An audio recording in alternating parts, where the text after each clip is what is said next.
كشف فيديو لإمام الشيخ محمد متولي الشعراوي تفاصيل تحديد توقيت ليلة القدر.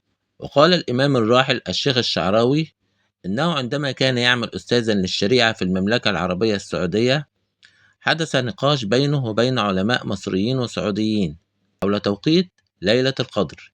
كانوا حينها جالسين في فندق إقامتهم، وفي إحدى الليالي أثار الشيخ المصري إبراهيم عطية قضية توقيت ليلة القدر.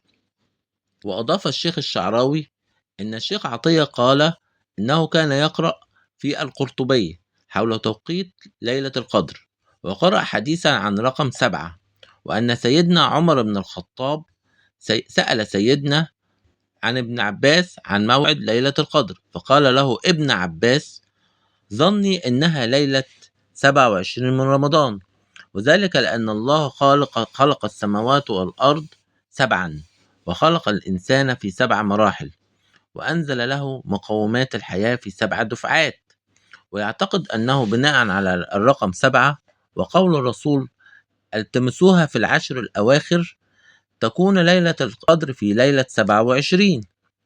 وقال إمام الدعاة إنهم كعلماء اختلط عليهم الأمر، فالرقم 7 لا يعني أن ليلة القدر ليلة 27، فهناك الرقم 20 أيضا مضافا إليه، واستمر النقاش دون جدوى.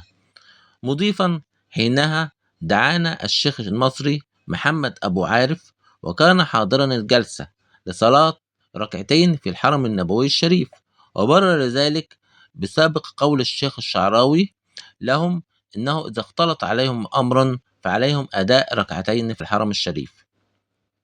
وكشف الشيخ الشعراوي أنه في تلك الليلة وصل إليهم لزيارتهم في مقر إقامتهم بالفندق الشيخ إسحاق عزوز، شيخ مشايخ المملكة العربية السعودية وأحد المحققين في العلم، حيث علم أنهم في الحرم، فذهب إليهم وجلس معهم وسألهم عن سبب وجودهم في الحرم للصلاة في تلك الليلة، فعرضوا عليه الحكاية واستمر النقاش بينهم. وخلال نقاشهم فوجئوا بشخص لا يعرفونه، ويبدو أنه كان يتصنت عليهم، وقال لهم: ألم يقل الرسول عليه الصلاة والسلام: التمسوها في العشر الأواخر من رمضان، اتركوا 20 يوما واحسبوا بعدها. وأضاف الشعراوي: فوجئنا بعد ذلك باختفاء الرجل، لكن كلماته جعلتنا نعيد حساباتنا، وبنينا تقديرنا أنها في ليلة 27 طبقا لحساب الوحدة، ووفقا لحساب الرقم 7 بعد 20.